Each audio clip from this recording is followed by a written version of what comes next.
Halo guys, sebelum masuk ke cerita, Mimin mau memberikan sebuah info yang sangat menarik. Apabila kalian ingin mendapatkan sejumlah uang yang sangat berlimpah hanya dengan bermain game, maka kalian langsung saja mendownload sebuah aplikasi yang bernama Xwall yang linknya sudah Mimin taruh di dalam deskripsi.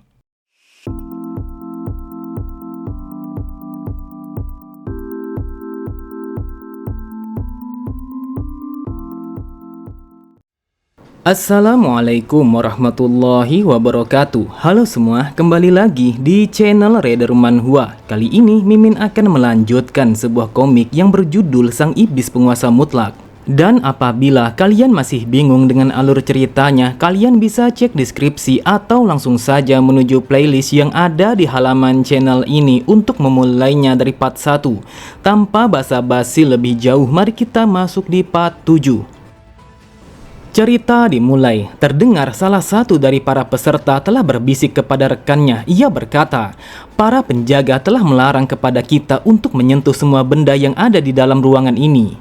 Jadi kita tidak boleh untuk menyentuh benda apapun meskipun hal itu sama sekali tidak disengaja karena para penjaga telah mengawasi pergerakan kita."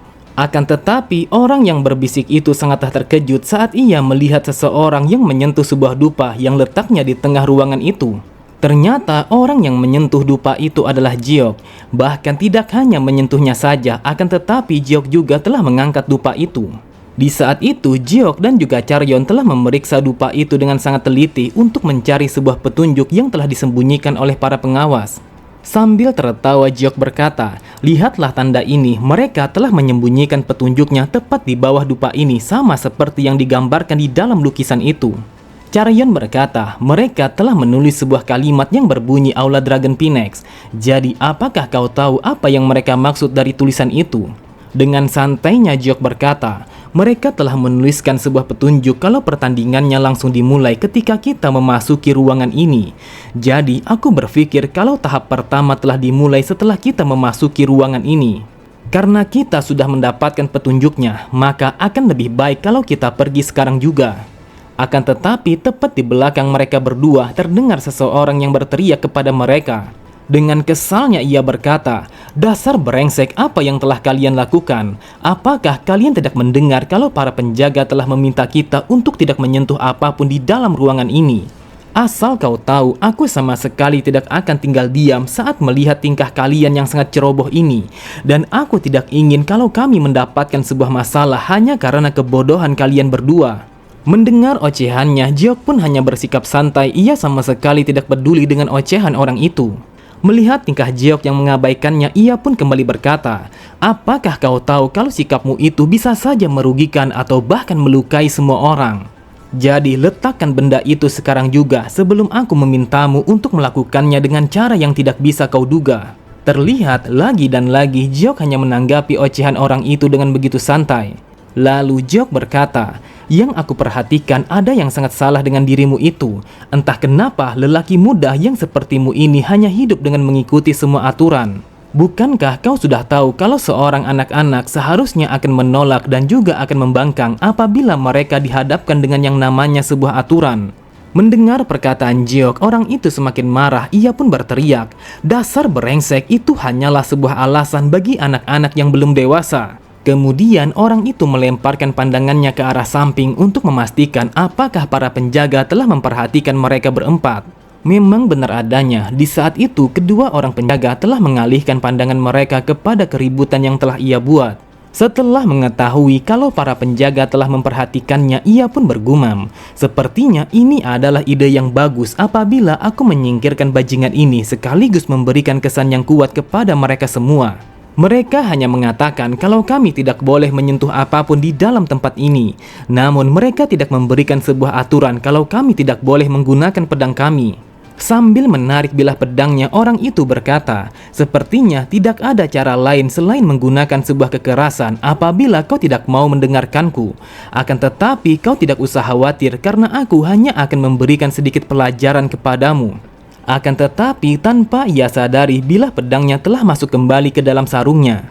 Di saat itu ia sangatlah terkejut ketika melihat Jiok yang telah berdiri di hadapannya sambil menahan bilah pedangnya. Seketika itu juga, ia pun merasakan sebuah perbedaan yang sangat besar di antara kekuatan mereka. Bahkan ia juga merasakan kalau kekuatan Jiok tidak akan bisa ia lawan meskipun hanya sedikit. Ia pun bergumam, siapa sebenarnya bajingan ini dan bagaimana ia bisa memiliki kekuatan yang sedahsyat ini. Bahkan aku juga telah menggunakan semua kekuatanku untuk bisa menarik bilah pedang ini. Namun entah kenapa aku sama sekali tidak bisa menariknya. Dengan tatapan mata yang tajam, Jiok berkata, "Dengarkan aku baik-baik, sebaiknya kau tidak usah mempermalukan dirimu sendiri di hadapan orang banyak, apalagi dengan cara yang seperti ini. Jadi, akan lebih baik kalau kau mengikuti dengan apa yang dikatakan oleh adikmu." Di saat itu, semua orang yang ada di sana langsung memalingkan perhatian mereka kepada Jiok dan juga orang itu. Mereka bertanya-tanya apa yang telah terjadi, sampai-sampai mereka telah melakukan sebuah keributan. Tepat di sampingnya, sang adik langsung memegang tangan orang itu sembari berkata, "Kakak, kau telah melakukan sesuatu yang sangat bagus untuk menahan diri. Lagi pula, kau tidak boleh menarik bilah pedangmu secara sembarangan, apalagi hanya untuk melawan mereka yang lemah. Jadi hentikanlah perbuatan yang sia-sia seperti ini." Lalu ia pun menundukkan kepalanya kepada Jiok sembari mengucapkan kata maaf atas kelancangan yang telah diperbuat oleh kakaknya. Terlihat Jiok hanya tersenyum saat melihat wanita itu yang meminta maaf kepadanya. Lalu Jiok pun menaruh kembali pembakaran dupa itu ke atas meja seperti yang sebelumnya. Kemudian Jiok pun mengajak kepada Charyeon untuk pergi meninggalkan ruangan itu.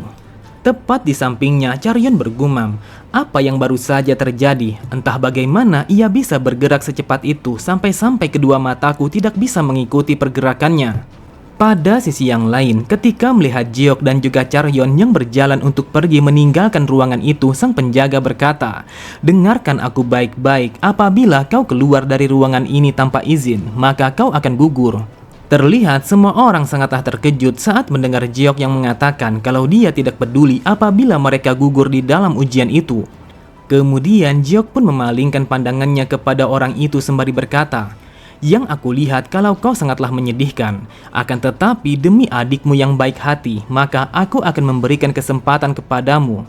Jika kau ingin sampai pada gerbang kedua di dalam ujian ini, maka ikutlah bersamaku sekarang juga." Namun karena orang itu sangat mengikuti yang namanya peraturan, dengan kesalnya ia berkata, "Apakah kau tidak dengar kalau kau melangkahkan kakimu untuk keluar dari tempat ini, maka kau akan dieliminasi?"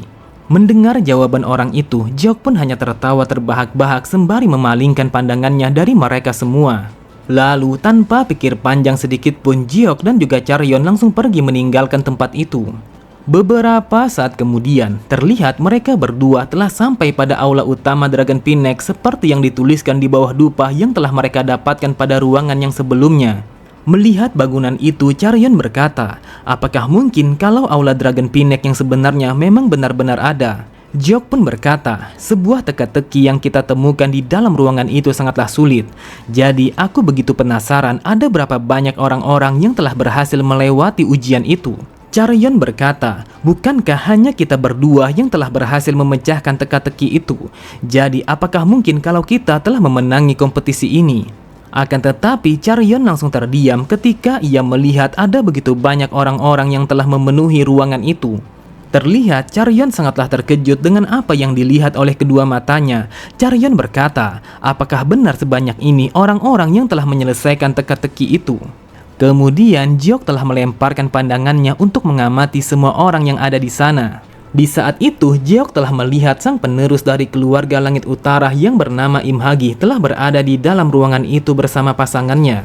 Lalu Jiok juga telah melihat seorang penerus utama dari keluarga puncak selatan yang bernama Yang Suchang. Jiok berkata, apakah kau tahu kalau faksi ortodok yang hebat ini tidak akan bisa mendapatkan julukan itu secara cuma-cuma? Jadi seharusnya kau paham dengan apa yang aku ucapkan. Sontak Charyeon sangatlah terkejut karena ia menyadari sesuatu setelah mendengar perkataan Jiok. Lalu Charyeon berbisik kepada Jiok, ia berkata, apakah yang kau maksud kalau mereka telah melakukan sebuah kecurangan? Tetapi bagaimana kau bisa menyimpulkan akan hal itu? Sambil menunjuk ke arah lain, Jiok berkata, sudah pasti kalau mereka hanya akan memberikan jawaban itu kepada para keluarga yang berstatus tinggi. Namun jika kau tidak percaya, maka lihatlah bajingan itu yang sudah sampai lebih dulu. Mendengar itu, Charyeon pun langsung memalingkan pandangannya untuk mencari seseorang yang dimaksud oleh Jeok. Seketika itu juga Charyeon menyadari kalau yang dimaksud oleh Jeok adalah Jang bersama saudaranya.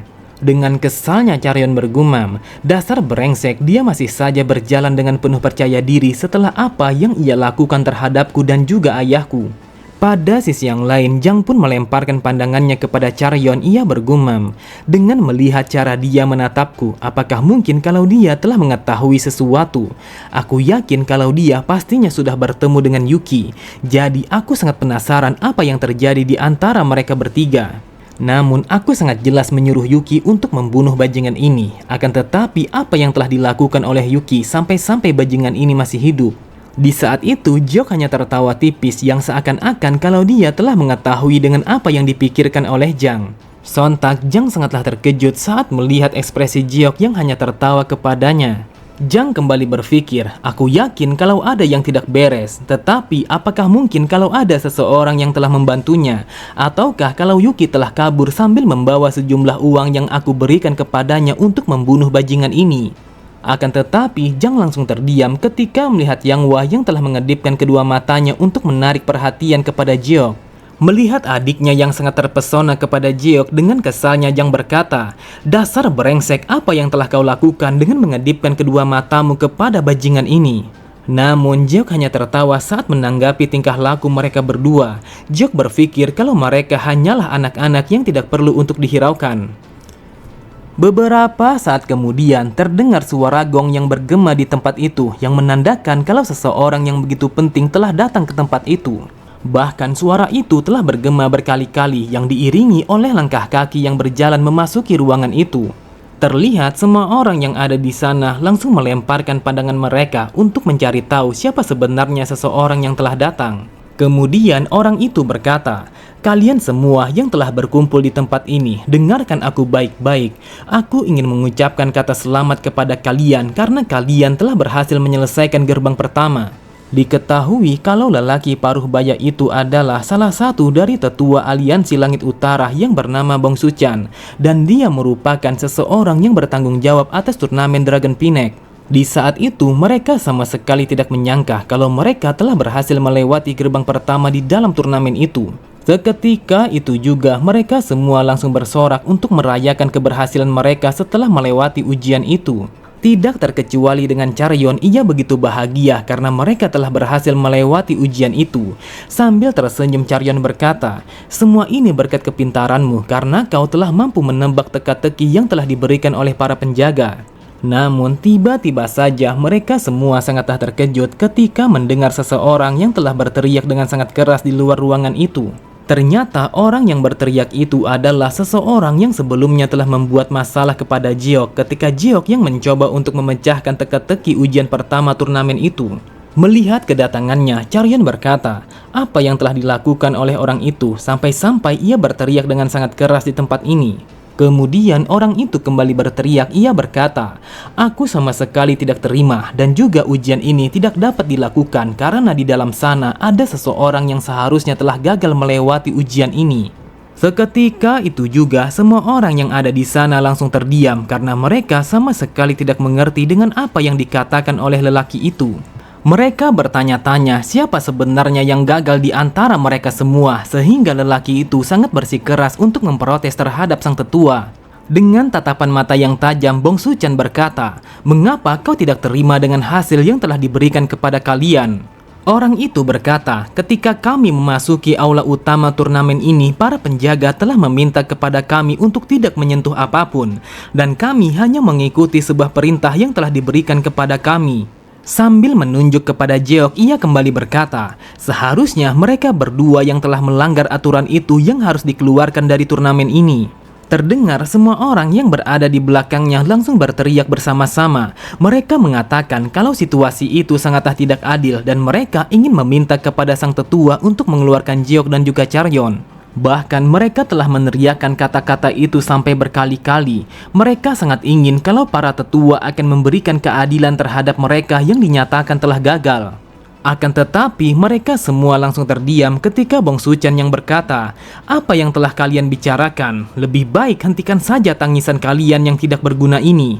Dengarkan aku baik-baik, apakah kalian berpikir kalau segala urusan yang ada di Jianghu itu hanyalah sebuah lelucon? Seharusnya mata dan juga otak kalian selalu siap di dalam segala situasi karena kalian tidak akan pernah tahu apa yang akan terjadi pada Jianghu ini. Kalian semua sangatlah ceroboh, bukankah kalian sudah tahu bahwa ujian pertamanya akan langsung dimulai ketika kalian memasuki ruangan itu? Seandainya jika kalian mati dibunuh para asasin yang tidak bisa kalian lihat, apakah kalian akan berargumen kalau pembunuh itu sama sekali tidak adil? Apakah kalian akan protes kepada Dewa Yama sang penguasa neraka jahanam? Dengan suara yang bergema yang memenuhi tempat itu, Bong Suchan kembali berkata, apakah kalian tidak malu dengan merengek seperti itu tepat di hadapan semua orang yang sudah jauh-jauh datang ke sini setelah berhasil memecahkan teka-teki itu? Jadi katakan kepadaku di mana harga diri kalian? Sontak mereka semua langsung terdiam, mereka tidak mampu untuk mengatakan sepatah kata pun karena yang dikatakan oleh sang tetua memanglah benar. Kemudian Jeok pun memalingkan pandangannya kepada Charyeon ketika mendengar Charyeon yang berkata, Jeok, bagaimana kau bisa tahu kalau dupa itu adalah petunjuknya? Aku rasa kalau itu bukanlah sebuah kebetulan saja. Dengan santainya Jeok berkata, aku memecahkan teka-teki itu bukanlah sebuah kebetulan.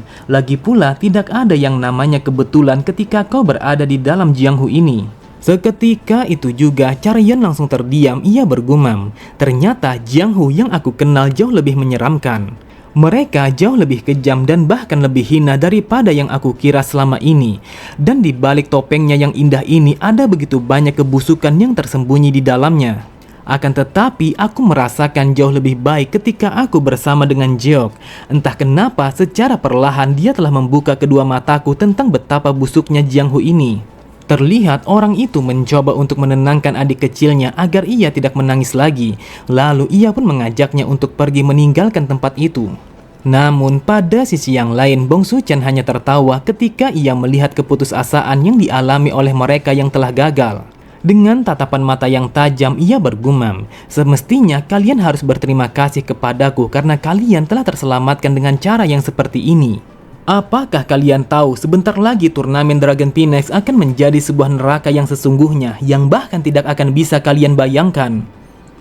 Beberapa saat kemudian, karena mereka telah berhasil melewati ujian pertama, mereka pun langsung kembali ke tempat mereka masing-masing. Di saat itu, seperti yang dijanjikan oleh sang kepala keluarga, mereka pun menikmati hidangan daging secara bersama-sama. Lalu Jeok pun memberikan setusuk daging kepada seorang perempuan yang telah makan bersama mereka. Setelah memakan masakan Jeok, terlihat wanita itu sangatlah terkejut. Ia mengatakan kalau daging yang dimasak oleh Jeok sangatlah lezat. Sambil tersenyum, Jeok berkata, apakah kau tahu kalau daging ini berasal dari hewan yang sama? Akan tetapi ketika daging ini dipanggang, maka rasanya akan jauh lebih enak. Diketahui kalau wanita itu bernama Jong Suryun dan dia merupakan putri ketiga dari keluarga pedang kebenaran. Jeok kembali berkata, aku tahu kalau ibuku adalah seseorang yang sangat sempurna. Akan tetapi satu-satunya kekurangannya adalah karena dia tidak bisa memasak. Jadi supaya aku bisa makan enak, maka aku belajar bagaimana caranya memasak sendiri. Bahkan aku pun percaya kalau makanan adalah salah satu dari 3 kenikmatan duniawi yang paling terbaik. Lalu ibunya berkata, setelah aku memakan masakan ini, akhirnya aku pun menjadi mengerti kalau masakanmu jauh lebih enak daripada masakanku. Di saat itu, Charyeon meminta kepada Suryun untuk memakan makanan itu secara perlahan karena ia tahu kalau adiknya memiliki fisik yang sangat lemah. Setelah mengatakan itu, Charyeon pun memandang kepada adiknya dengan penuh kasih sayang. Ia bergumam, aku tidak ingat kapan terakhir kali aku melihat Suryun sangat bahagia seperti ini. Dulunya dia adalah seorang anak yang selalu sehat, akan tetapi pada usianya yang ke-7 tahun, entah kenapa tiba-tiba saja dia mendapatkan sebuah penyakit yang bahkan seorang tabib tidak bisa mengetahui apa penyebabnya.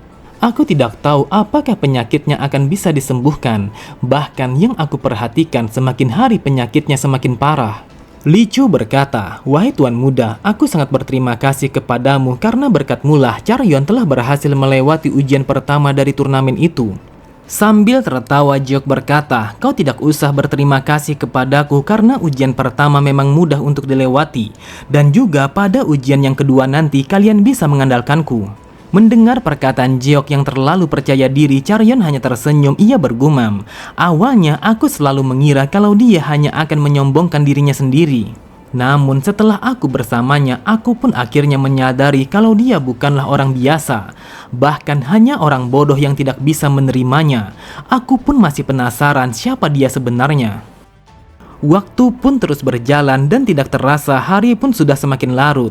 Di saat itu Jeok telah berdiri pada hamparan bunga yang telah bermekaran dengan begitu indah. Bahkan di saat itu tidak ada satu orang pun yang ada di sekitarnya, melainkan hanyalah suara keheningan yang telah menemaninya di malam itu.